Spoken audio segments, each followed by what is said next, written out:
where's the time?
Oops, no.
Oh, it's 3/8.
No, no.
I almost forgot.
Guys, I am unimpressed.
put them in the pool or whatever happens in Mar-a-Lago.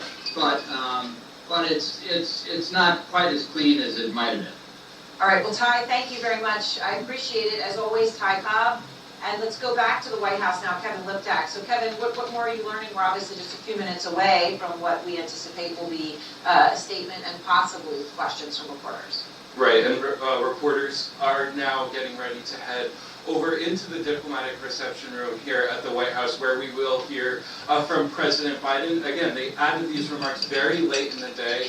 Just about 15 minutes ago, they said the president would be speaking at 7:45. And this will be an opportunity for him to speak more about that special counsel report, which of course declined to bring charges against him, but still had all of these damning details that the White House is rebutting about the president's memory and about his mental faculties. And we did hear from the president earlier today speaking about this report, making clear that he sat down with the special counsel voluntarily, that he did it in the days surrounding the October 7th terror attacks in Israel. But what he didn't mention in those remarks earlier were these questions about his memory that were raised in that report. So this could potentially be an opportunity for him to speak more directly to those concerns, because of course they only reinforce some of the concerns that so many voters do have about his potential second term. And so this will be an important moment for him. But I should say the White House has not explicitly said that that is what he's doing in the diplomatic reception room. They don't say in the schedule guidance exactly what he will be talking about, but certainly this is the backdrop against which he will be appearing in a couple of minutes from now, Eric. All right, Kevin, thank you. So as Kevin finds out more, we'll go to him. And of course, we do anticipate this will begin in just a few moments. You were looking right now at the diplomatic room, that's the podium, where the president will be speaking well, it could be 2 or 3 minutes. We'll see exactly when he starts and how long he goes, how this plays out. John Avalon, it is significant that he chose. It's significant that you are back. And I just said goodbye, and I said it would be soon. But here we are, and 15 minutes warning. Yeah. Obviously, this decision did not come out 15 minutes ago. Especially, they had much of the day to decide this. So, what do you read into this?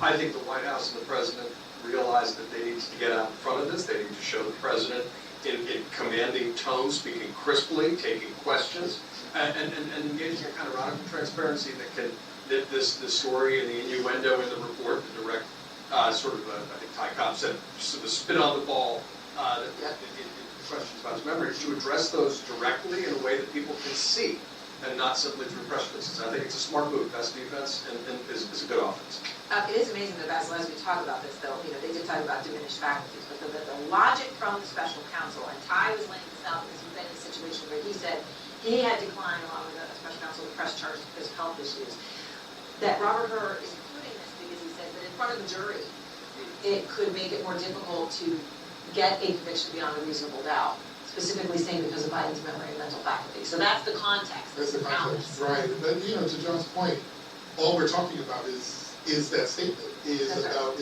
Joe Biden and his mental abilities. And it is good for the president to go out there, and if he's going to talk about this, to handle it straight on. But I would also find a way to just pivot away from it very quickly. Don't extend the conversation about this. So that's one thing that I am concerned about tonight. Because is he going to give us more that we're going to be talking about for the next few days? Instead of going out, maybe doing an event in Michigan somewhere, what a novel idea, do a message event somewhere in the country where you can actually show voters that, hey, not only am I in fighting trip, as they say, but also being able to talk about your issues. John King is joining the conversation now. John, what do you make with all your decades of experience and watching this in the President of the United States coming out with a 15-minute warning that he's going to be giving a statement? It's something so sudden. Well, the president's going to talk here in Washington, which I think is a key point, and he's going to rebut all the criticism that he's heard from Republicans all day, because Aaron, as you've been discussing with your great group there, and as Kevin pointed out to the White House, this report, the good news for the president is the special counsel said, I'm not going to press any charges here. The bad news for the president is, number one, it does talk about the age issue. It talks about his memory issues and how terrible he was in that interview. And trust me, from my travels in recent months, that is a giant concern of the American people. They didn't need the special counsel's report. Democrats, Republicans, and independents, not just Republicans, asking questions, is he up to the job? When I say he's going to give a statement in Washington, one of the things we hear on the road is, where is he? People want to see him out traveling the country more. Take the number out of it. Don't make it about his age. Make it about his vitality. Is he up to the job physically? It's the most demanding job in the world, many believe. And I've covered the White House for 10 years. It is a demanding job. Is he up to it? The other thing I would point out is that Joe Biden's calling card when he ran against Donald Trump was, I'm an adult. I won't do all these things. I know how it works. I'm the national security expert. I'm the Washington expert. I know the rules. Well, this report says he blew through a lot of very important rules. So it undermines his credibility as Donald Trump is chaos. I'm the guy who knows how to do it right. And so that's part of this as well. He's the incumbent president. He's trying to say, don't bring Donald Trump back. Don't bring all that chaos back. So both on the facts of the report and the judgment about his abilities, it's damning. And so the president's going to start this conversation in Washington tonight, deliver that statement. I would make the case that if he really wants to bend the arc, especially on the is he up to the job question, which is a real and big one out in the country, he's not going to answer that in Washington. He's only going to answer that if people see him consistently out on the road. And that's exactly what you were saying, Basil, but I think they scheduled this so hastily because they realized the narrative on this report was getting away from them. He has to now and throughout the entire campaign demonstrate that he has the mental acuity to be president, which people, as John said, don't currently believe. I would say he's probably not happy about this report. He's probably not happy about the news coverage. If we see angry Biden tonight, then this would have been a huge mistake. I think he needs to go out, acknowledge the report, and I don't know how you pivot out of it tonight, but angry Biden and rampaging at this report and this independent counsel, that would be a mistake. Sure. go ahead. But he's not, we don't have a rage tweeting problem with Joe Biden. I think he needs to come out and show vigor. I think to John King's Yes, point. the word vitality and vigor now we're going to use. Clarity, Yeah. Clarity, you should take questions. And I think really lead into ultimately his best argument is his record. He's been an effective and consequential president. And the contrast couldn't be clear with Donald Trump. With this incident as well. This shows sloppiness with classified documents. That's unacceptable. He cooperated in contrast with President Trump. But he didn't show a malicious disregard for cooperating with law enforcement. And that seems to be a fundamental difference. It is, though, Basil, interesting. I suppose you say, this we were talking about earlier. All right, he's glad he's not charged. But you don't, sometimes you say, well, wait a minute, am I really? To your point. Yeah. I mean, if the reason isn't because, one of the main reasons is because you look back at the stand and you don't remember what you did. Right. I get it. Look, if you're Donald Trump, you're going to turn around and look, samesies.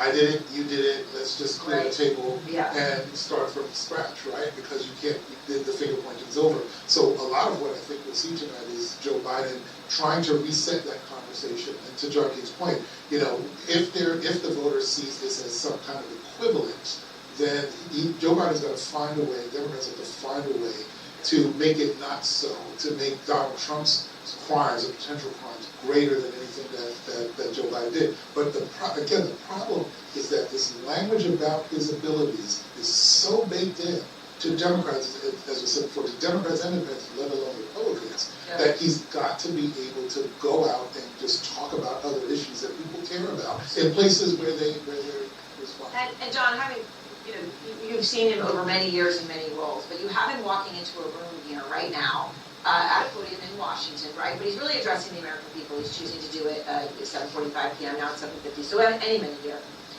There are going to be reporters in the room, so he is going to have a live audience. Better for him than being in a room just with a prompter. Certainly he does better with people around him. I've seen that during a town hall with him. But to make this that quick, they're writing a speech, they're putting what do you think is actually going on here? Because they do know, and the problem is when everyone's looking at you to do something specifically wrong, that's sometimes when you make a mistake. Because you're so focused on not making a mistake, right? Anybody can relate to that. So it's a fascinating moment, because you're right all about that. And one of the constant pushbacks you get from Team Biden, that they have some credibility on this argument, is there you go again, right? Remember he lost the first 3 contests in 2020, everybody said goodbye.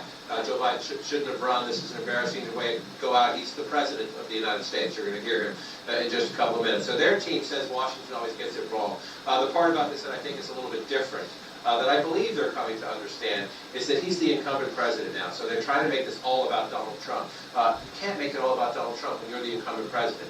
And so to the point about, I say, vitality, not age, one of the interesting things when you travel and you try to bring up, say, better economic numbers, or inflation's a little bit better. What about the president's leadership on Ukraine? Even if you disagree with sending money to Ukraine, this president of the United States has done a remarkable job keeping the international coalition together for 2+ years now. When you bring that up with people, some of them don't even want to entertain a conversation. Even people who maybe voted for Joe Biden, because they don't think he's up to the job. So they don't want to talk about his qualifications, or they don't want to talk about his record. They won't even consider it, because essentially he walked into the interview room, they decided he wasn't up for the job, so nothing else matters. And I think there's sort of a threshold issue about performance that he must answer, that he must reverse the opinion, or at least bend the opinion of a lot of people out there, to get them to pay attention to the bullet points on his resume. They first have to believe the top line, that he belongs there. But John, I will just follow with you on this. One of the things that seems to be challenging is some of the things that people are now putting on him as age are things that may have been exacerbated by age, but is also how he is, right? He's very open about how he has struggled in life, right, with his son. He is, he's someone who often has gone down rural cul-de-sacs and meandered into another story. That's part of who he is. That's his brand for the past 50 years. Right now, people see some of those things in a different light. How is he supposed to overcome that when that's actually kind of who he is? I think that the reason the way he has overcome it for 40+ years is to let people see a lot of it. See a lot of it, so you realize some of it just is baked in, as you said. Yeah. The stutter, God bless him. I mean, the man deserves a lot of credit for fighting through that in a very public way, with a camera aimed at him every second of every day. For someone to go through that and put up with it, it takes a lot of courage. And whether you're a Democrat, Republican, Independent, people with hardships have to deal with hardships. He deserves a ton of credit for that. I first covered Joe Biden in Iowa in 1987. I was out there covering Governor Dukakis and went to other events. He has never been a great communicator. But he is good in small settings, and he's a good small talker, and he puts you at ease if you're in a small group with him. He's never been great off the teleprompter, and yes, it's clear that he's lost a couple steps in that regard, as anybody that old would be. I think it's to be candid about that. I was listening to a conversation with a doctor the other day. Just be candid about it, right? That, just here's where this is a little harder, but look at this, look at this, look at this. Point out the other things that you're doing. In this case, the specifics of this report, we're having this bigger conversation about Joe Biden and the age issue, and is he up to the job and the vitality. On the substance of this, he has to look people in the eye, and part of it, to the conversation you're having at the table there, part of it is to admit you were wrong. That's a hard thing for a lot of politicians to do. The American people give you a lot of grace if you say, as I always say, all the perfect people out there, raise your hands. Not a lot of hands go up, right? And so they give you a lot of grace if you actually say, wow, I screwed this up, or wow, I made mistakes. It's hard for many politicians to do that. I'm interested to see if the president does that tonight. All right, let's go back to Kevin Liptak, who's at the White House. And Kevin, they had said 7:45, and then he often is running a little bit late, but obviously we're 10 minutes late off of that right now. What is the latest as you understand it? I mean, there are people, obviously, all on the other side of this camera right now looking at that podium, the reporters in that room. Certainly, and they will be waiting for the president to walk in there any moment now to deliver his remarks and hopefully take their questions. But I do think it's important, and when you talk to White House officials throughout the course of the day, there is another message that I think that they will be trying to get across, and that President Biden is trying to get across. Because if you think about it, until 3 o'clock today, when the special counsel report came out, this was essentially a terrible week for Republicans, particularly on Capitol Hill, sort of demonstrating the inability of the House Speaker Mike Johnson to corral that caucus, the collapse of the border bill, the failure to impeach the Homeland Security Secretary. And I think that if President Biden comes out and says something that is not about the special counsel report, it could be about this attempt to turn the focus back on Republicans and back on President Trump. And if you think about what his imperative will be in the election over the coming 9 months, it is to focus more on Trump, to remind voters of the chaos that Trump has instilled in the country when he was in office himself. And you are starting to see President Biden more and more do that in events at the White House and events at fundraisers on the campaign trail. For a person who was, loath to mention Trump's name for the better part of his term so far, he's now naming him almost every day in almost every speech. And so as the president, weighs this special counsel report, as he speaks against the backdrop of these findings and these quite damning revelations that Herr says about his memory, I think there is also this desire by the White House and by President Biden to turn some of the focus on Republicans. And as he has this national stage, primetime stage this evening, I wouldn't be surprised if he also brings that into the conversation while he has that moment. Yeah, right, and Kevin, I will say, as everyone files into that room, do you have any sense of something like this, which was announced so hastily, it looks like the remarks are now being put on the podium, what went on behind the scenes in these past hours for them to make a decision to do this and to do it with such little warning? Yeah, and certainly I think that there was always today a possibility that President Biden would come out and speak in this sort of format, and we heard him say earlier in the week that he would take questions. So this has always been sort of lingering in the ether. I do think as that special counsel report was being digested, you heard outright anger from President Biden's aides, really fuming about some of those revelations that Herr alleged about his memory. And I think that all likely coalesced into the event that we're seeing now. I think the message about Republicans is one that they are very eager to get out, and certainly throughout the course of this week, whether it was the failure on Tuesday to pass the bill that had the border money, or border changes in addition to the Ukraine money, to today, when there are all these other developments on the Hill, there was this imperative, I think, among President Biden's aides to get him behind a podium and to get him talking about some of these issues. But certainly, Kevin, there is always a lot. I will interrupt you. The President of the United States, Joe Biden, is now speaking. As you know, the special counsel released its findings today about their look into my handling of classified documents. I was pleased to see he reached a firm conclusion that no charges should be brought against me in this case. This was an exhaustive investigation going back more than 40 years, even in the 1970s when I was still a new United States Senator. The special counsel acknowledged that I cooperated completely. I did not throw up any roadblocks. I sought no delays. In fact, I was so determined to give the special counsel what he needed, I went forward with a 5-hour in-person interview over 2 days on October the 8th and 9th of last year, even though Israel had just been attacked by Hamas on the 7th and I was very occupied. It was in the middle of handling an international crisis. I was especially pleased to see special counsel make clear the stark distinction and difference between this case and Mr. Trump's case. Special counsel wrote, and I quote, "Several material distinctions between Mr. Trump's case and Mr. Biden's are clear," continuing to quote, "Most notably, after given multiple chances to return classified documents to avoid prosecution, Mr. Trump allegedly did the opposite. According to the indictment, he not only refused to return the documents for many months, he also obstructed justice by enlisting others to destroy evidence and then to lie about it. In contrast," he went on to say, "Mr. Biden turned in classified documents to the National Archives and the Department of Justice, consented to the search of multiple locations, including his home, sat for a voluntary interview, and in other ways cooperated with the investigation," end of quote. I've seen the headlines since the report was released about my willful retention of documents. These assertions are not only misleading, they're just plain wrong. On page 215, if you had a chance, I know it's a thick document.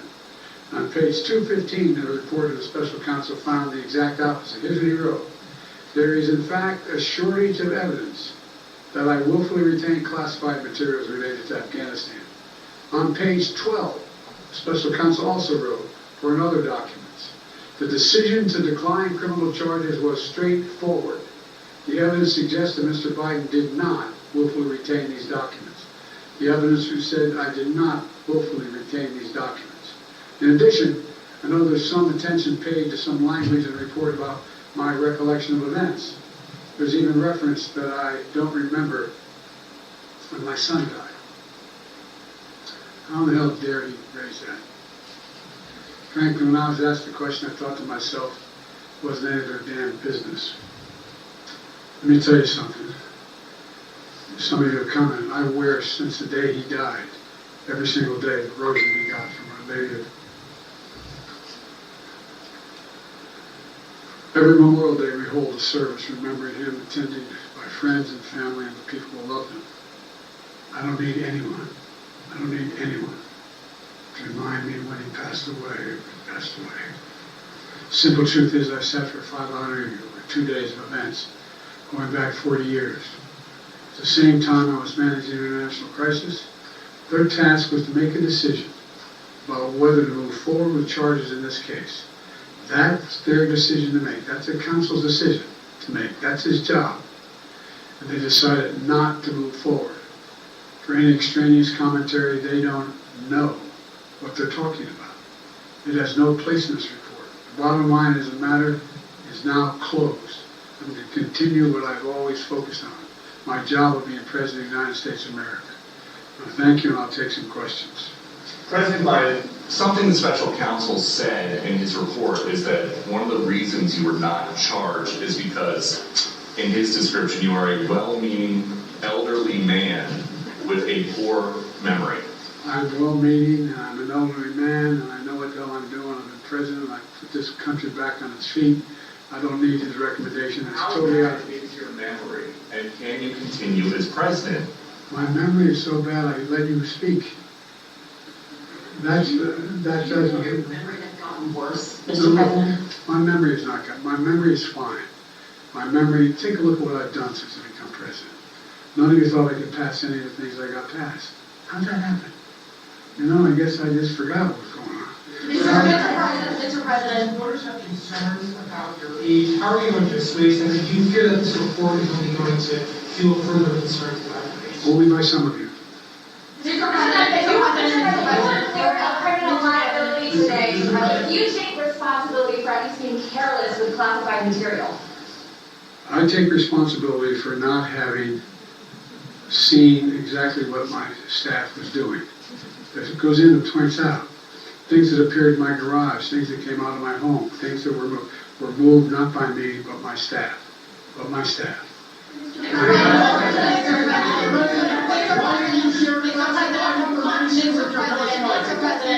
Mr. President, for months when you were asked about your age, you would respond with the words, "Watch me." Well, many American people have been watching, and they have expressed concerns about your age. That is your judgment. That is your judgment. That is not the judgment of the press. They express concerns about your mental acuity. They say that you are too old. Mr. President, in December, you told me that you believe there are many other Democrats who could defeat Donald Trump. So why does it have to be you now? What is your answer to Because I'm the that most question? qualified person in this country to be President of the United States and finish the job I started. Why are you refusing the names of world leaders? I did not share classified information. I did not share it. With your ghostwriter? With my ghostwriter, I did not. Guaranteed I did not. But the special counsel said that. No, I did not say that. Okay. He did not say that. But Mr. President, Let me answer your question. The fact of the matter is, what I didn't want repeated, I didn't want him to know, and I didn't read it to him, was I had written a long memorandum to President Obama why we should not be in Afghanistan. And I was on multiple pages. And so when I was referring to, I said classified, I should have said should be private because it was a contact between the president and the vice president as to what was going on. That's what it is referring to. It was not classified information in that document. That was not classified.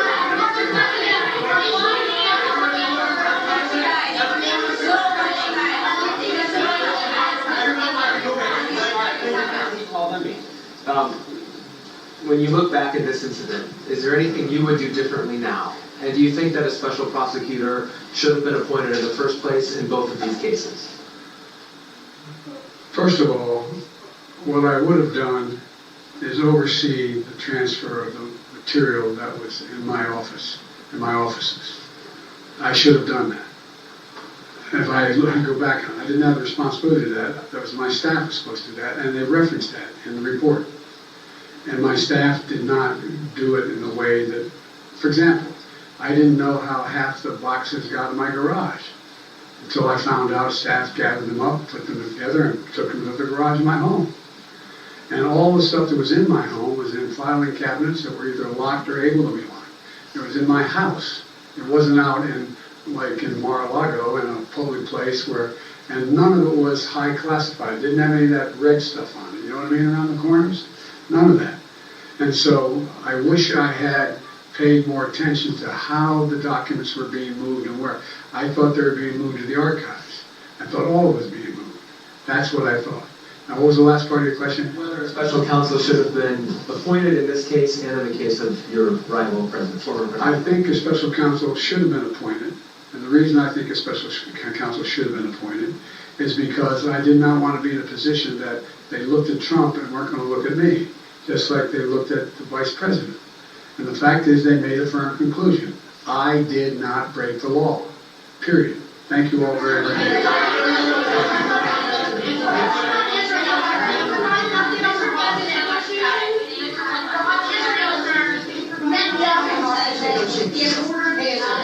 The hostage negotiation.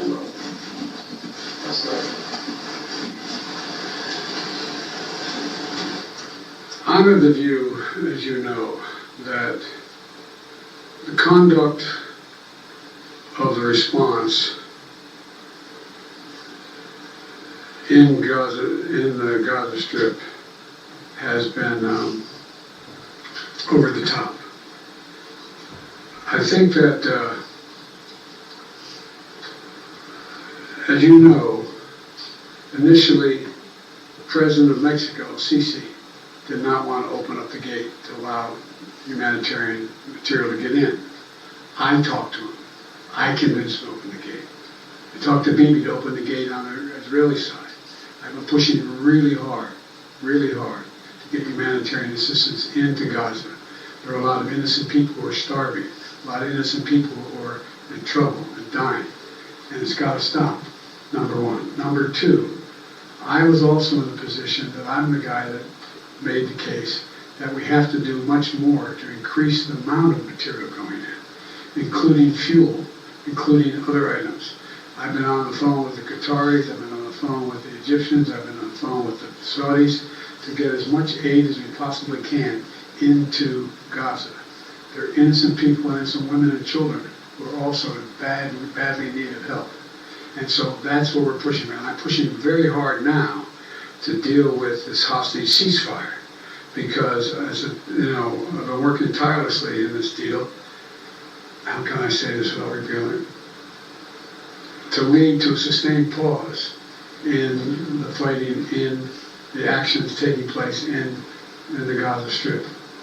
And because I think if we could get the delay for that, the initial delay, I think that we would be able to extend that so that we could increase the prospect that this fighting in Gaza changes. There's also negotiations. You may recall, in the very beginning, right before Hamas attacked, I was in contact with the Saudis and others to work out a deal where they would recognize Israel's right to exist, let them make them part of the Middle East, and recognize them fully in return for certain things that the United States would commit to do. And the commitment that we were proposing to do related to two items. I'm not going to go in detail, but one of them was to deal with the protection against their arch enemy to the northwest, northeast, I should say. The second one, by providing ammunition and material for them to defend themselves. Coincidentally, that's the time frame when this broke out. I have no proof what I'm about to say, but it's not unreasonable to suspect that the Hamas understood what was about to take place and wanted to break it up before it happened.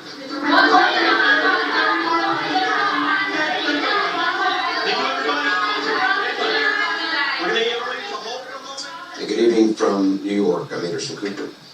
And from Washington, I'm Caitlin Collins, and you saw there a seething President Biden just wrapping up a press conference dealing with Special Counsel Robert Hur's report on his handling of classified documents, where President Biden denied a critical part of that report. And the report clears him legally, but could damage him obviously politically, including a passage which reads, and I quote, Mr. Biden would likely present himself to a jury, as he did during our interview with him, as a sympathetic, well-meaning elderly man with a poor memory.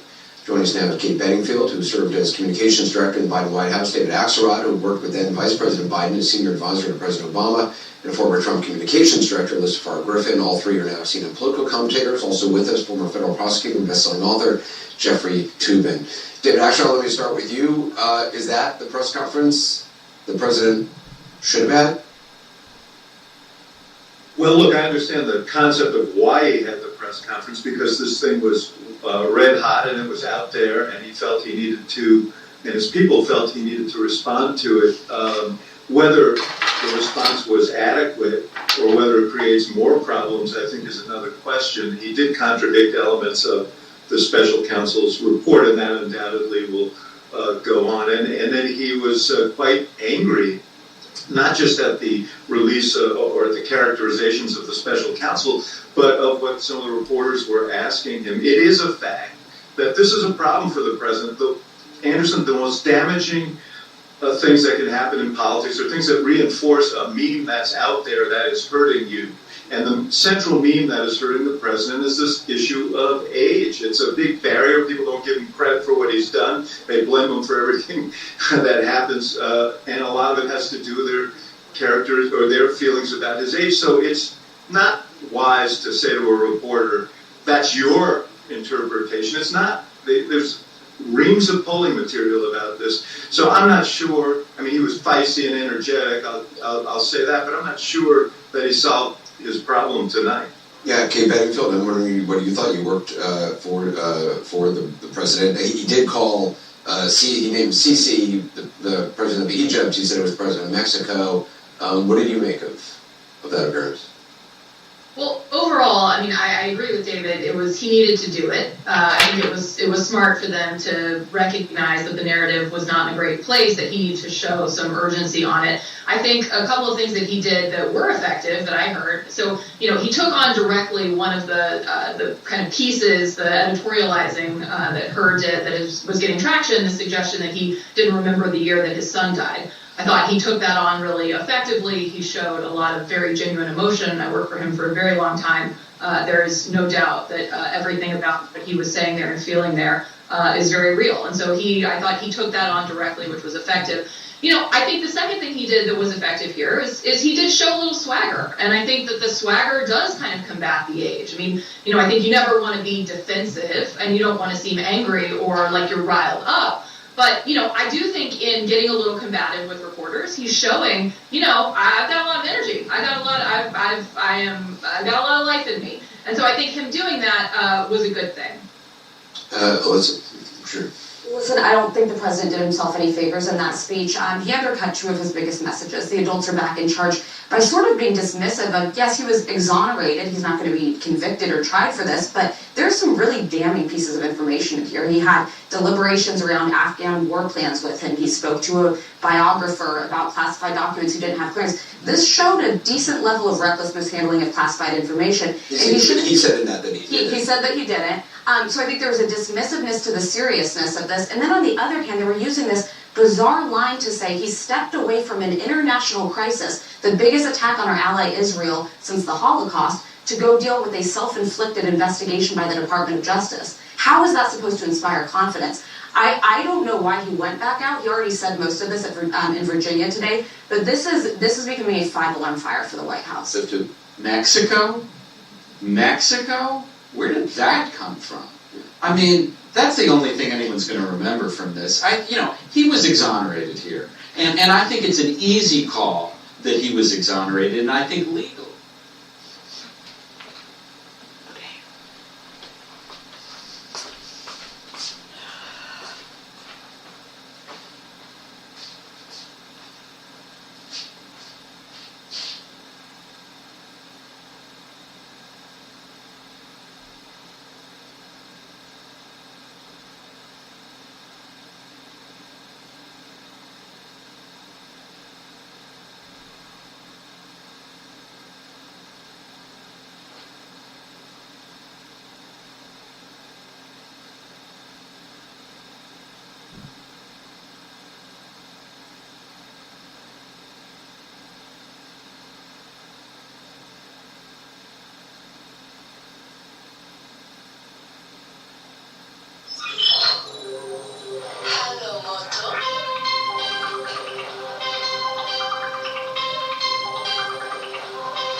Hello?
I'm not sure I'm today.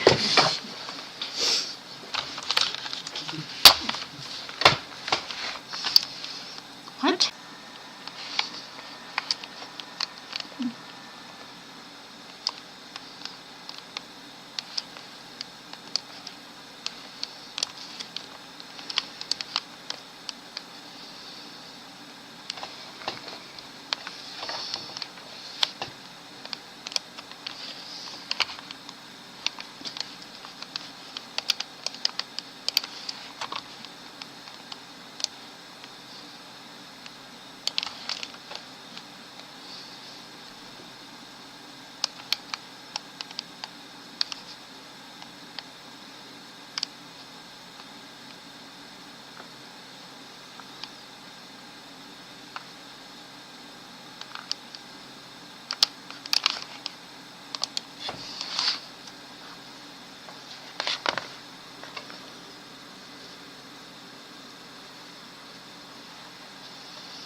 know what I just do.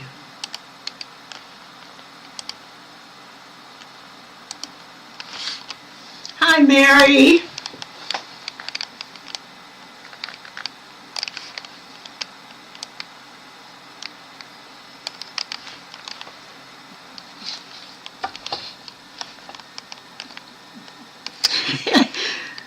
Yeah, I'm here.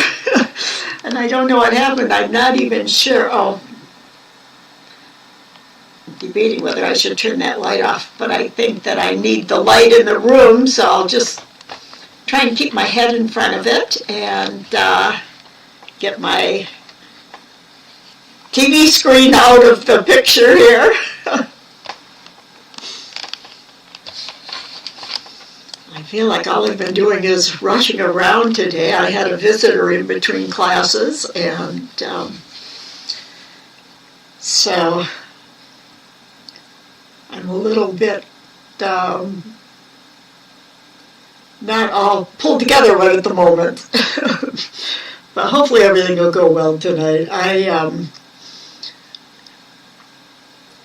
don't have a whole lot planned, but we'll at least look at diagramming the catheter wheel and the block tatting.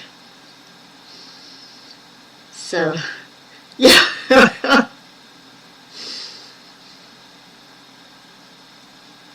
Well, thanks for understanding.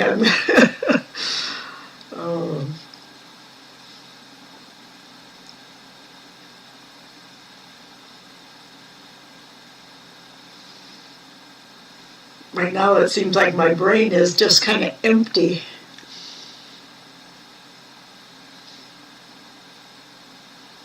Although I'm still thinking about the Catherine wheel and how I want to use it in my design and all the new things and what I want to start out working on tomorrow. It does. Oh, it does keep us young. And I mean, even attending these classes and me teaching them, I know keeps us all, everyone who attends, the two of us, helps keep our brains younger and learning new things. That's they're finding out a lot about dementia and all, but one of the things is that continually learning new things develops more connections in our brains. And that all helps. If we use our brains more often and learn new things and build new pathways, no matter how old we are building new pathways if we're keeping our minds active and doing things. So that's a good side benefit of what we're learning. And especially, I mean, learning a computer program like we are with Inkscape is really opening new channels in our mind. Oh, you want to do an unlisted video and send it to us? That'd be wonderful. What are you wanting to do it on? Or is it on your own design? Oh, of where you are. In designing. Oh, that would be wonderful. Do you know, if I can get switched to the StreamYard platform, instead of using this streaming software I am now along with YouTube, I can actually have a couple of you on screen also. And we can share more, and that'll be wonderful. And that's something that I just need to make the time to try working with the other software. I'd love to see where you are in designing. That would be wonderful.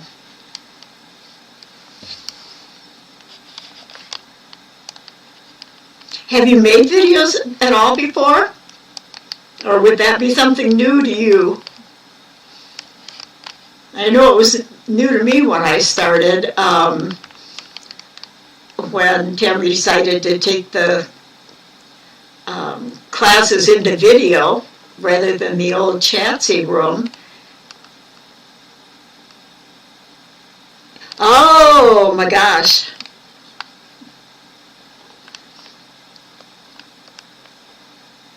What software are you thinking about using? Hi, Katia.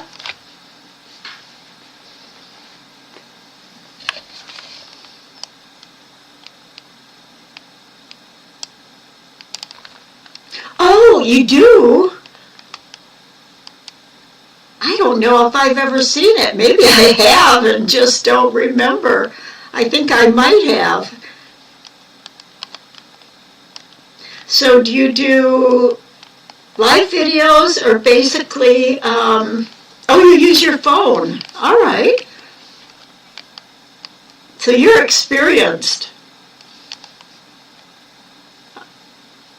You stream from your phone, all right. Well, hi, Kathleen. Wonderful to have you here tonight.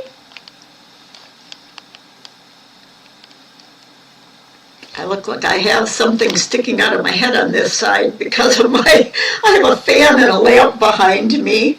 One of these days, my, mostly live streams, okay.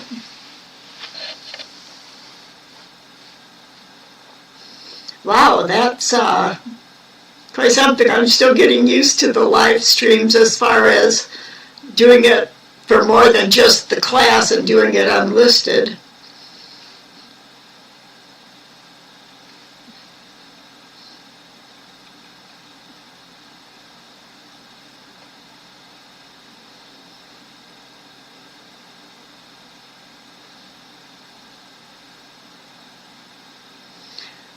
Well, for tonight, it's still a little early, although it's past starting our official starting time.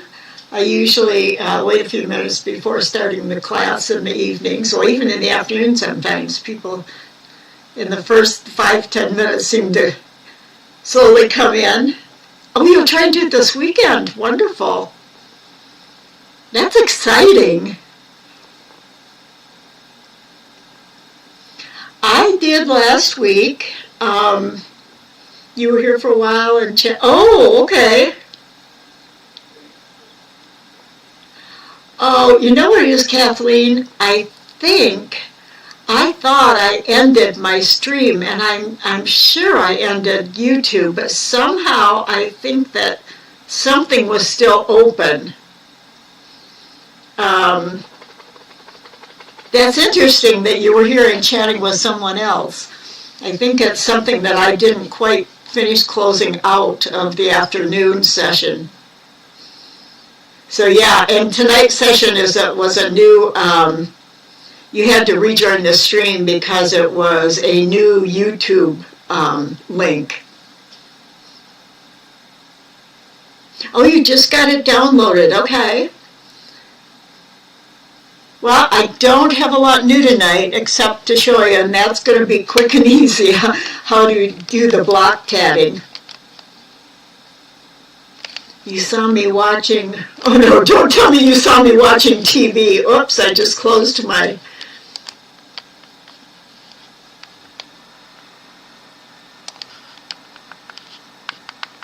oh my gosh. Uh-oh. How embarrassing. Oh my gosh. I'm going to have to go in and download that video and edit it and cut out the end part. Yeah, Inkscape does have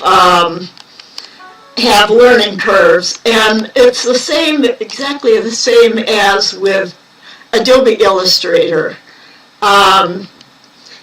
Because it's just so different than like image editing or just using like Photoshop. Oh, you don't use your laptop much, all right. Yeah, it does happen.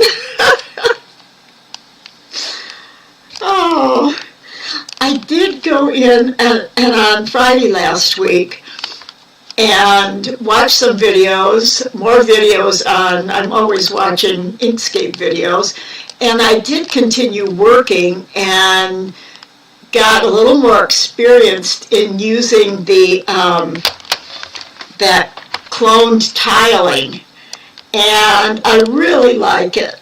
And it's not going to be good for everything, but I think it definitely has its place. And I'm trying to think of what new things I did with it. Hopefully it'll come to me and we can go over it tonight, because my last 3 days I haven't had a chance to really review and put things together for the night. It's just been a couple really busy days for me. So let's go. I'm going to pull up my, go to my screen, pull up my Inkscape, and see what we can accomplish tonight.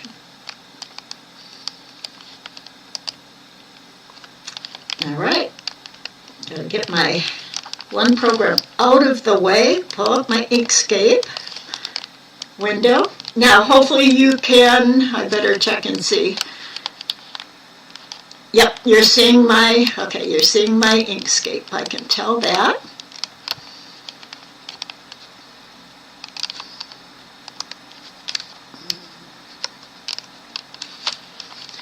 And real big, you'll see that I did put arcs around.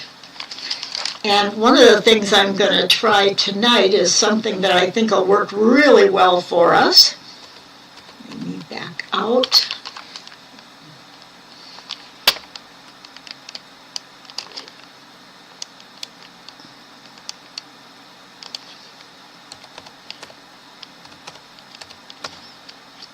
Oh, here's my page, huh?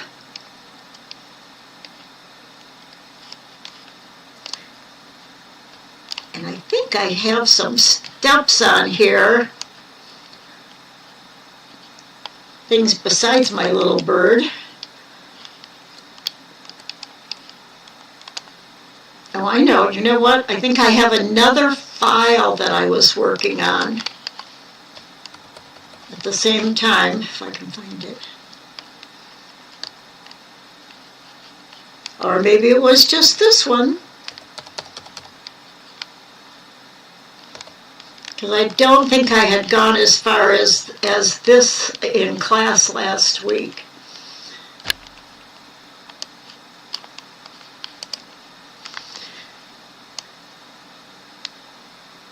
And I'm trying to remember,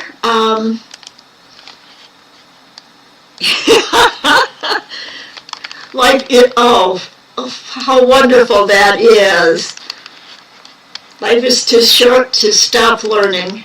Oh, I so agree with that. And I'm a lifelong learner. I'm always learning new things. In fact, it was in 2005 was when I finished my program, and then I started teaching. So I was teaching and not actually using Illustrator as much in my personal life, and except for some diagramming I was doing.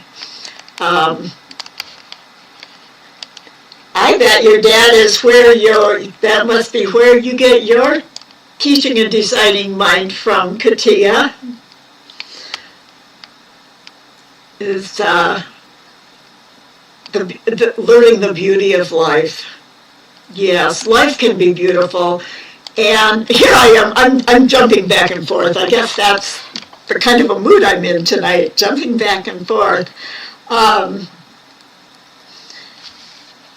Even when you get older, life can still be so beautiful if you keep learning things. And it doesn't matter what it is. Although art really, and designing and doing things like tatting or hobbies, all can add to the beautifulness of life and help keep your mind young and keep you feeling, well, I guess even like me, I don't feel lonely. even though I don't, people laugh because I don't go out of my apartment that much. And I live in a building, an apartment complex for seniors, and so there's like about 100, I think 94 to 100 of us in this apartment complex. But I'm always so busy, learning things for myself and to teach others in here. You never did one, so that's your next challenge. Learning how, yes, that can be a challenge. But it's like everything else, practice. Just takes practice, and I at least have fewer glitches now than I did in the beginning with getting everything running together. But I'm trying right now. One of the things I didn't do was review where we ended up last week and whether this week's the week I was going to talk more, or if I think I talked about the baseline and getting like even the chains to revolve correctly because of the baseline.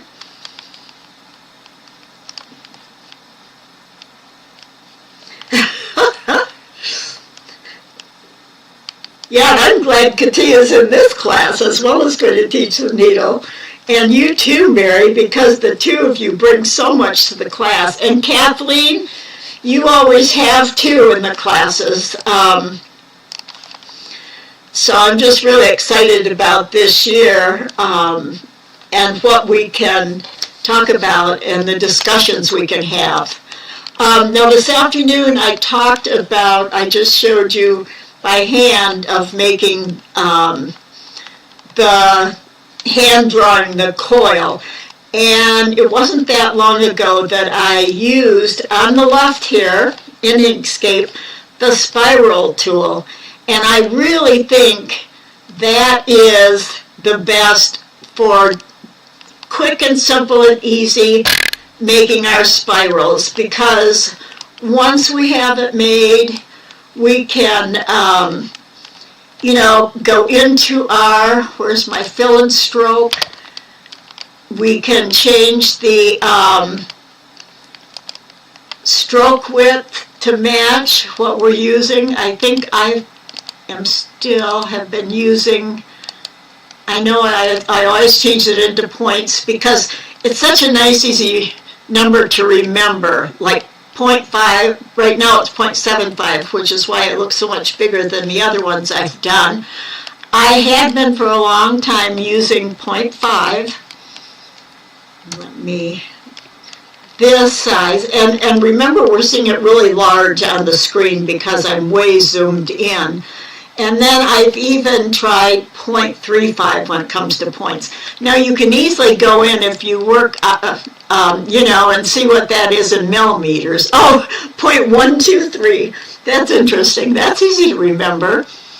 Or if you're working in, inches, 0.005. But I happen to have worked in points a lot before in desktop publishing programs and all, so that's kind of what I revert to.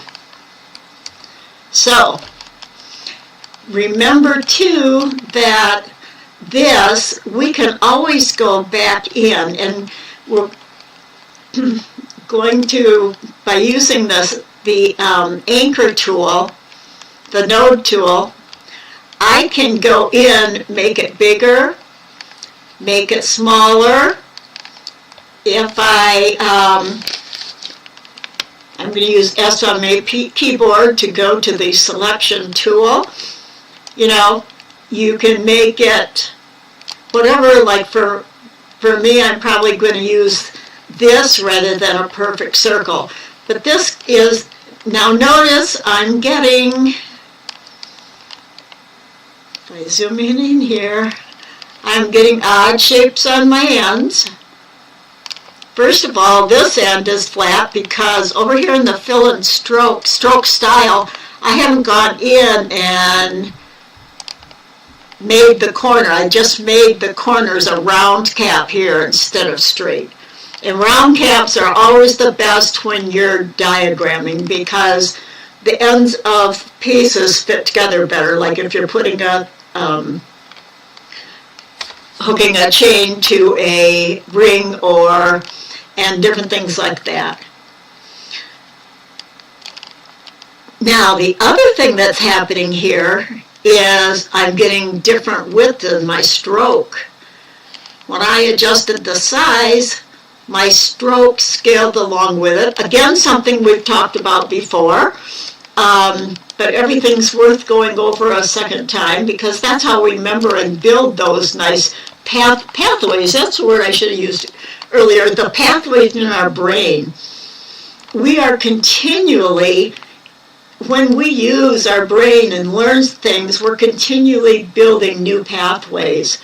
And I think I've mentioned before how I've worked with, I tutored students who had had brain injuries for the special ed department.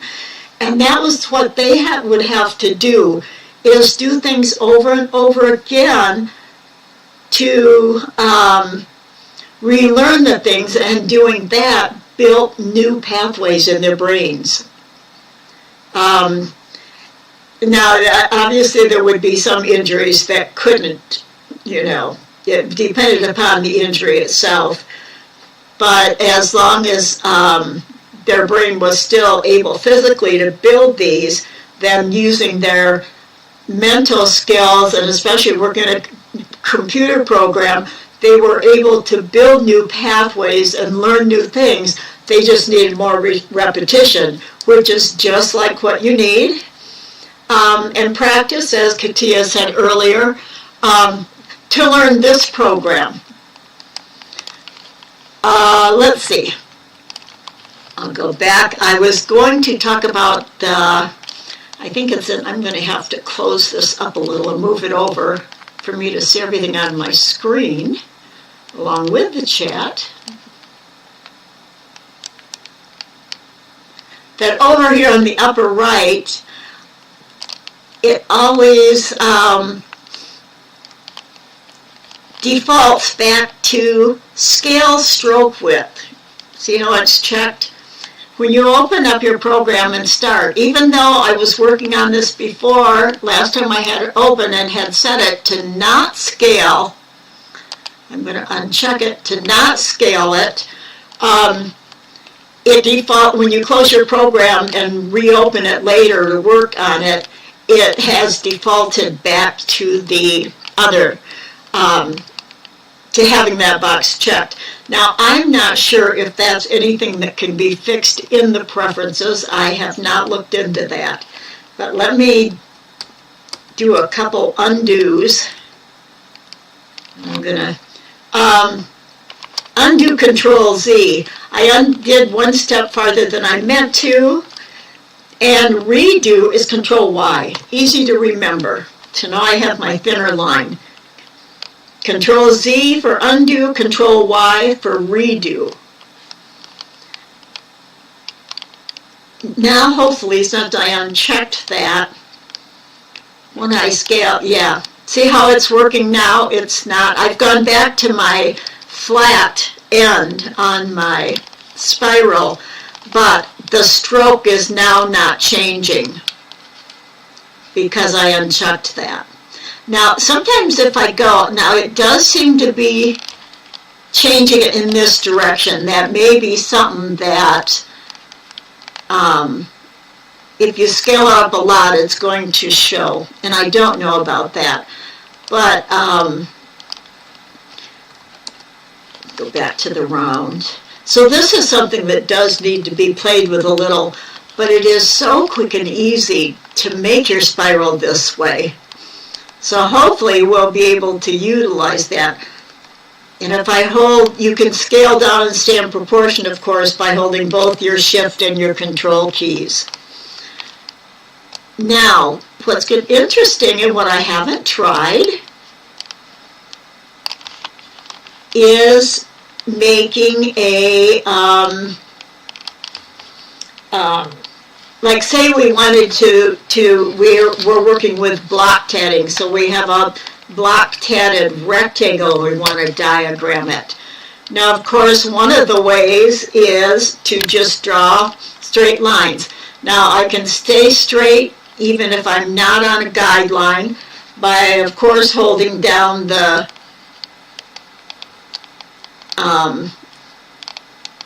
Shift and Control. If you hold down both of them, it jumps by the 15-degree units that are the default setting for rotation. And I can have a straight line. Oh, I never ended it. Now, I forgot to double click at the end, so I can just go back and hit enter, and I have my line now. But you know what? I'm still set on, this is interesting because what I didn't do, look what I got. It's tapering from end to end. That's because, let me see if this one's going to do it. Yeah, when I go back to my pen tool now, I'm not even getting a fill or a stroke. And since I don't have a stroke, I'm going to go down and hold the,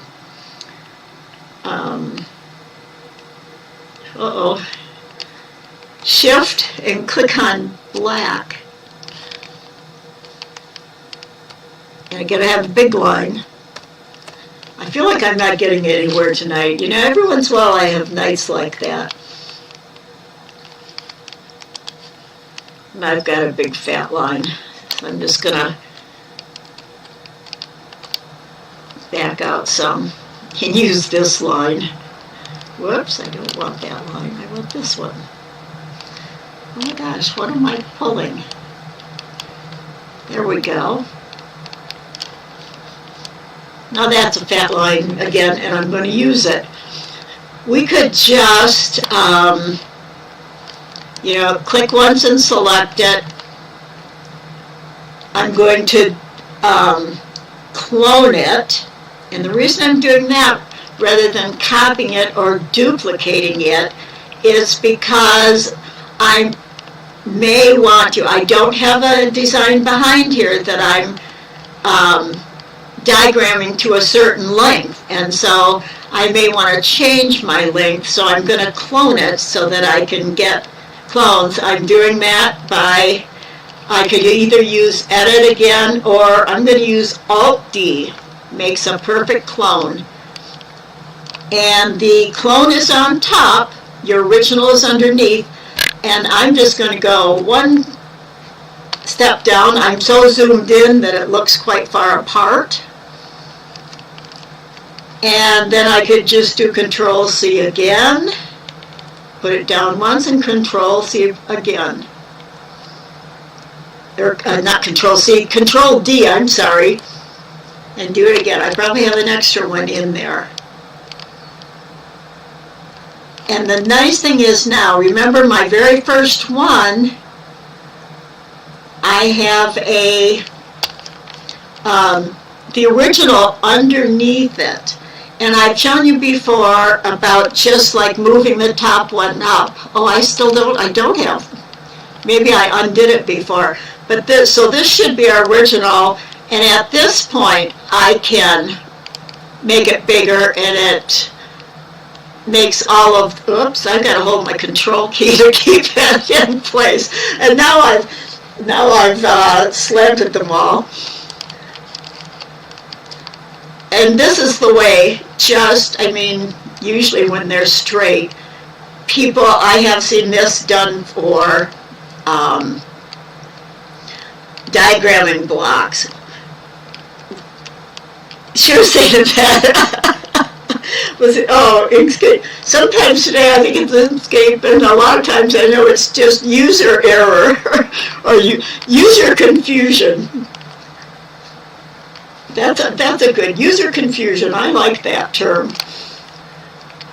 And now we could even go from here, and because it's a clone, if I use use N on my keyboard to get my nodes, I can add on to this. And the interesting thing is, I think it may work in an interesting way because if I add on to this, it should add on all the way down. But I think that's what I'm not going to want. So here's something problem when you think things through you could run into. I can take my pen tool and hover over the end here. Notice how when I hover it over, I get the little aqua node. It shows me that at that point, if I click on it, I am connecting right to the end and extending that. And if I come down here and extend it, you'd think I might get what I want, but does anybody know what's going to happen?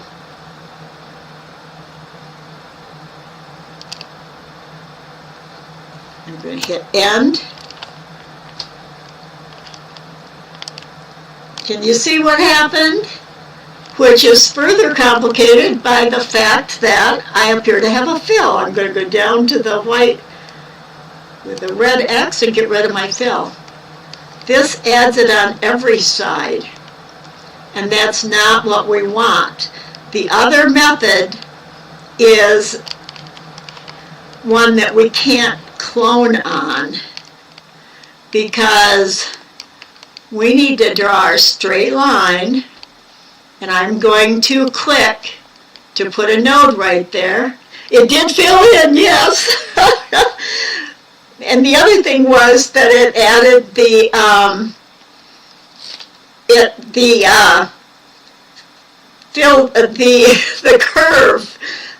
curve on the end on every clone down, which is what it should do when you're cloning. But to make a block diagram the other way, instead of just plain straight lines, parallel lines, is to, I'm going to go right directly below this and draw a curve and then go straight and end. Now I can adjust the curve. And then, let me get my node tool.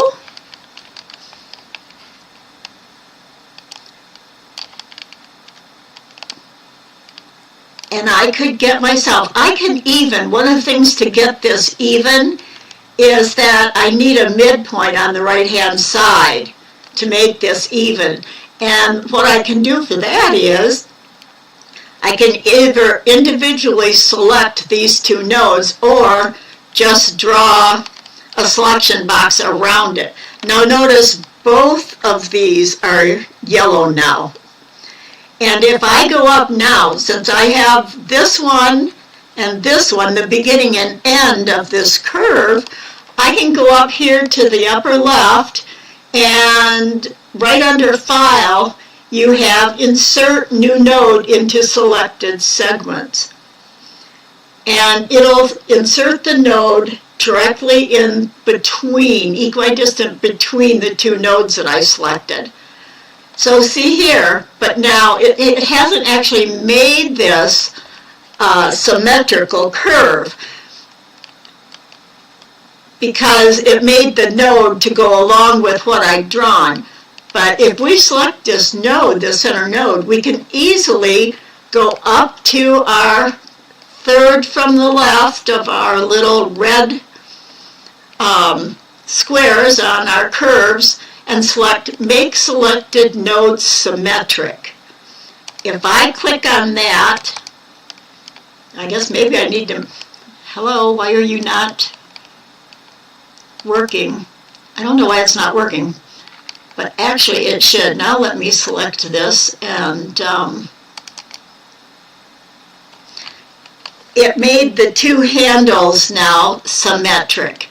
What I have to do at this point is get that handle in, and it actually is symmetric. Now see, this is the way I work, and I haven't practiced this ahead of time to show you. So basically you're seeing how things do and don't work. Because I have this one equidistance, but my actual handles, which are not showing for this node, does not have straight handles on it. So let me see if I can take this one in either.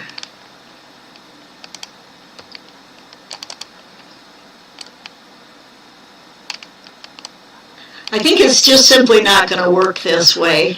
I can adjust both and get them to work together, but right now this is exactly why they say there's a big learning curve.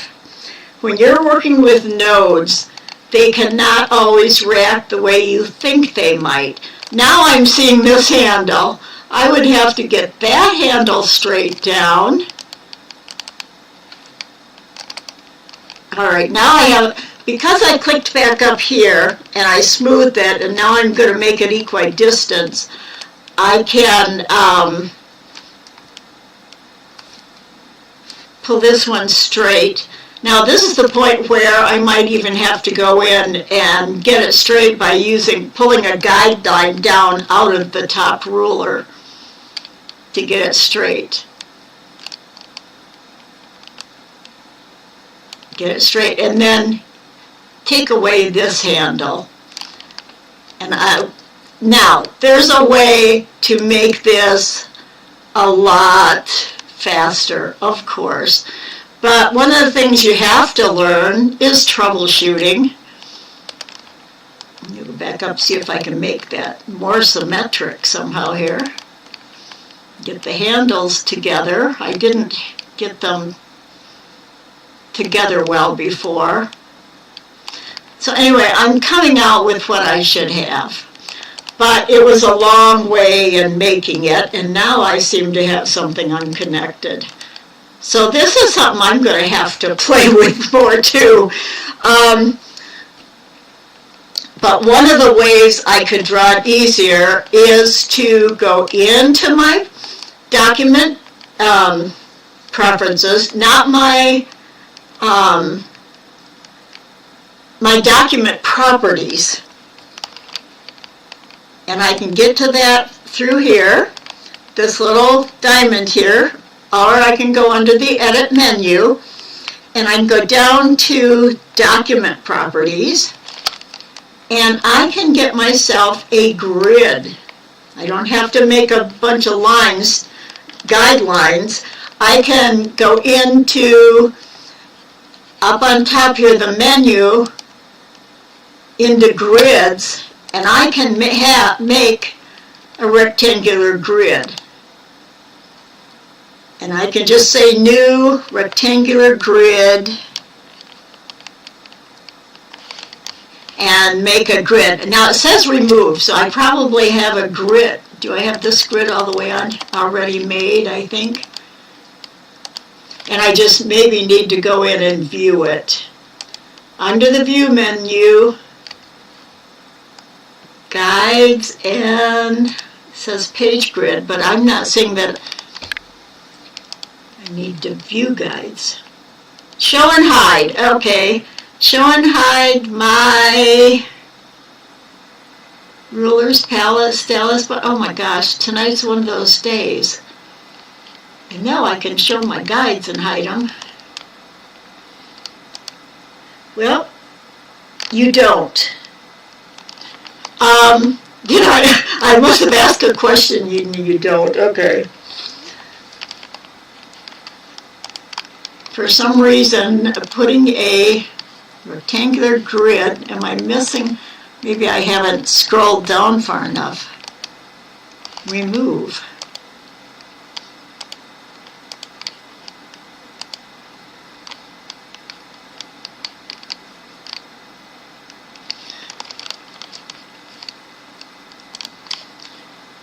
I think this is worse this week than last week. Anyway, I'm just going to hand draw one. Let's see how I would want to do that.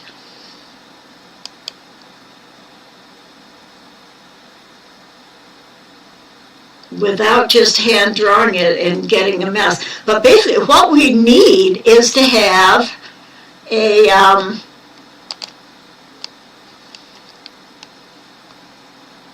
maybe I'll just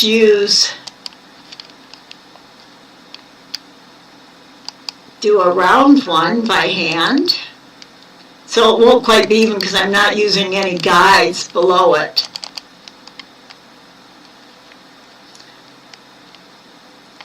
And I didn't even go all the way over. Let me pull out a guide. I'm going to work on the best way to do. Oh, notice one of the things maybe you haven't noticed before is if you go on the left where your rulers are, if you go a little too far, you get the double-headed arrow.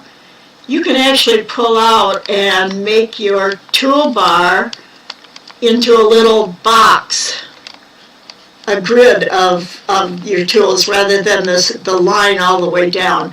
But it really takes up screen space. So I'm going to go back to the left and get rid of it. Sometimes what happens though is you can't see this bottom on your screen, the bottom tool for create a page tool.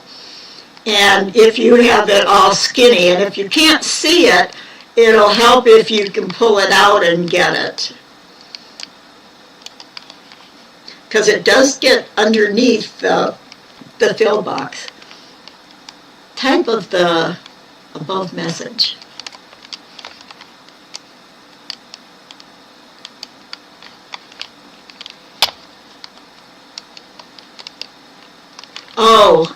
You don't usually use the make a selected node symmetric. What you should do is select the node where you want it to curve smoothly and use the make selected node smooth, yes. Okay, yeah. And that's what I was trying to do. This way, you'll notice I didn't even get straight lines. I wasn't paying attention to getting straight lines. So I'm going to use my node tool and hold my shift key to, oops, I don't mean to pull out that handle. I want the node to go over to be even. I'm not getting even things tonight, so you may have to figure some of this out on your own. But what I could do now is select these two and make them, add a node between them, and do the same thing on this side. This is the long way around something, but it does work. And then I'm going to select this middle one up here, and I just made my arrow key to go once to the right. Now I'm going to go up and say smooth line. It's still not quite what I want, but actually I think if I put it way down there it is. And I could, do the same on each of these. These are things that when you start learning, you tend to do work around things like this. Now I know there's a much faster way, but since I didn't practice it, I'm going to take this angled node and smooth it, move it back down. I'm kind of just doing this by eye, and even my distances aren't the same, but this is what you want. When I cloned it, we were going to get, all the little curved arcs on the right side down, and we want one, they need to alternate right and left. So that is what you want for the other way of diagramming a block. I have also seen where people have done it where I'm going to see if I can change this with the selection tool. I've seen it where instead of having them horizontal, they've made them kind of a slanted line. They've gone down like that in their diagram. And tonight's turning out to be a really strange night for me. As far as demonstrating everything, mostly because I didn't practice before going on. I'm always interested in things like this. I would love to make some designs like this. But now what this is going to involve when you're designing is starting there, which would be on the outside of your circle, which wouldn't work. So sometimes you get designs you think you really like, but they're not going to work. Now this I can put inside of here and have a new design going. Maybe I want, sometimes playing too, you'll do something and you'll find out as you're just playing an Inkscape is fun. And I think to myself, oh, maybe I could do some blocks out here that would bring consistency. If I have a solid coil and blocks, and I talked about that this afternoon, and Catherine Whelan's and wheels are not, I'm going to have to go over this whole thing again because as I made my coil bigger, notice my space has gotten bigger, which for me is something I'm going to want on my bird wing. But when you just play like this, you can come up with design ideas that you hadn't thought about. Now here you would be able to go off the chain and do something like this, but again you'd have your endpoints that you'd have some gaps filling in. So designing, you really have to think of your, watching me work through it. Again, something like this, I think, boy, I really like that. But then I get down to how is my path going to work? You know, if I don't keep going down here, if I stop to do this, then I'm going to have some gaps in some places. So how would I do that? It could involve making this whole thing and moving it out and putting another row in between here. Something that maybe we would be have like 4 picots that we could join to. And if we had that, every time we came down to make this, we could attach, because remember this is going to be double stitches going this way. Maybe we could join before we make this little jump up to the next row and somehow join in there. Maybe 2 of them could join to 1 picot. There's so many different things you could do differently, and that would, yes, split chain, wonderful. That's a perfect solution, Katia. Oh, a split chain would have connected, yeah, where did I have the spiral on the outside? We could have done the spiral by starting at the end and doing the split chain technique back to here. Now that would really be, I think, complicated. Now over on here, we probably could simply work out some kind of a split chain. This is what designing is. It's experimenting. Sometimes your experiments work out, sometimes they don't work out. Sometimes something that doesn't work out on this design can be taken and used later in a different design. And it's the same about deciding which joins you're going to use. Now, I think, to me, I'm so intrigued with it, I may try to work out something.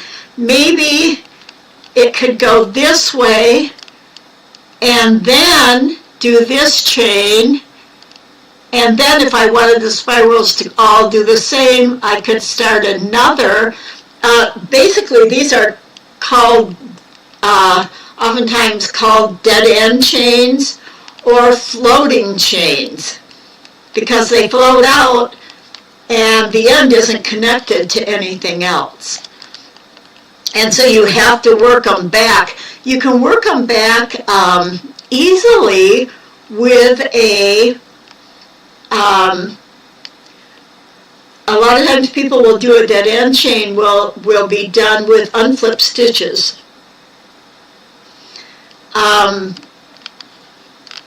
There's just so many different possibilities, and trying them is where you could come out with wonderful designs. And to me, this kind of designing is where you can come out with your most original designs. This center, obviously, is like the center of the hat. But this in itself wouldn't be copyrighted because it's a very old, vintage shape, common shape. And you'll see it in the center of small motifs or big motifs or starting the hat. It's what goes on from there that you're adding to it that makes it unique.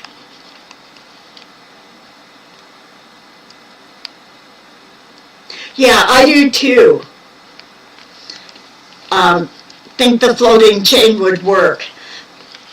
Now you'd be doing a pattern that would be for more, and we have to think about the levels of tatters that we're doing our patterns for, and it's always best to label your patterns. And it's hard, though, sometimes to decide between what is a beginner pattern, what is an intermediate pattern, and what's an advanced pattern. And there are some things that help with that. I haven't talked about that for a long time, and definitely not in this class, even the last few weeks of the previous session of this class, about how you decide what's beginner level, what's intermediate level. And I do have some helping things for that, and we can talk about it. And it would be a good topic because I haven't in years talked about that. So this, for me, is going to be about it for tonight. But just start playing, learn to use the program, learn to use the different tools. I'm wondering if, remember last week I talked about using, or the week before, the pen tool, and rather than being on the mode setting, the first mode setting, your simple mode setting, using one of the others. Create a spiral path. Now this is different than using the spiral tool. You still can get the same thing, but this you have more control over how far apart it is, and obviously you do want some kind of grid or circles, a circular grid below it, a polar grid, to keep everything even. Because just doing it by eye, obviously, and this tool is, when you start moving it around, you can get all sorts of weird things. If I end it here, I've got the weirdest little swiggle. This tool is harder to control. Oh, okay, I've never thought about the difference between beginner patterns and intermediate in needle tatting. That is a whole other ballgame sometimes when you're talking about, well, not sometimes, but often. Usually shuttle patterns can be needle tatted, but then again, it depends upon what skill level you are as a needle tatter. You'd actually would love discussion on what is a beginner, intermediate, advanced pattern and how to skill them correctly. Okay, I will put that on my list of things that we definitely want to talk about. And now I know that we need to talk about the difference in levels between maybe a shuttle tatting pattern and a needle tatting pattern. So that adds even more to it. Obviously, I was going to talk about wondering about using this tool to, no, that wouldn't work. no, this is trying to use this for something else, but obviously that's not going to work. But it is a really, I can't imagine what kind of designs you can come out with this. But as you notice, I can't go the opposite direction hardly with this. I sort of can, but then the tool gets out of control more. And this would take a lot of practice, so I don't think it's good. I was hoping it might work good for the block tatting thing, but obviously it wouldn't. Whether something else here would, I can't remember what all these tools exactly do. Oh, this one, the spline tool, I'll go up here where you, is interesting because it gives you a finished curved line, but you can design it, it's actually has straight lines that are controlling it. Back out farther. You can see I'm going to get curved lines, but they're all being controlled. I'm going to end this here and get the actual node tool. So you can see that I have not only the line I created, the curved line, but I have I don't know if you, I know you don't call them guidelines, maybe they're called spline lines, because this tool mode is called the spline mold. If no, I can't, I've got my node, my command bar up on top is for the node, for the pen and node pen tool, and not for the, or for the pen, for the node tool, because I have the node tool that I'm using right now, and the nodes are selected, which show the basics of the, let me click on the pen tool and go back to this spline, a B-spline. It's called to create a B-spline path. And so when you're using your node tool, you're seeing these, and these can control your line also. So this is a much more complicated tool and can be fun to play with. We still can use, oops, I'm in my node tool. I'm thinking I should be able to still, I guess my handles show when I click on here. I don't know if I can even control the handles from here. It's all controlled by the B-spline. So that's something totally new and different that I don't know how to use. So that's it for tonight. I will get a more unorganized lesson put together next week. And I know I wanted to show you how I started adding more things together, and I think it's on a recent document what I was playing with,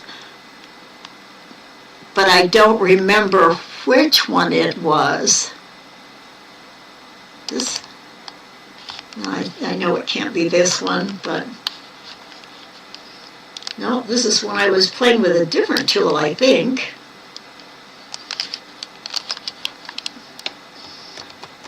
Yeah, that's not the one either. I have some of these that I play with them and I close them and I don't actually name them so I can remember what they are. So next week we're going to do another thing that I thought about doing tonight, because what I'm thinking is, I'll give you a little preview, instead of doing rings and chains separately, if we were to draw a chain, say on the right, I don't have my regular, I got my B-spline tool again. If we make, I think I'll go directly above and pull out, do something, and I'm going to keep going here. Oh, I can't because it connected it there.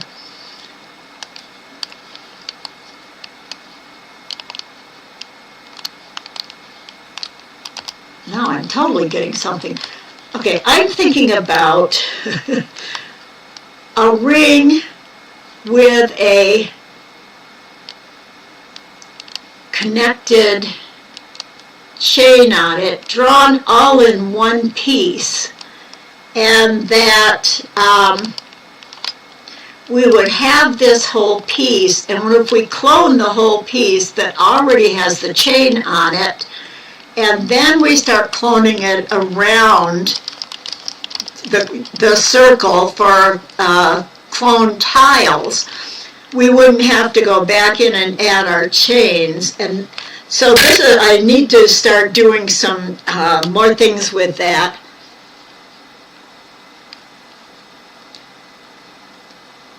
I need to make myself a sample book like we do, you know, and yes, I do. I definitely do. And someplace I may have one started. And I also have a sample, a document that has samples of the different formations that I can copy and paste into new designs when I start. And so this is all. I can,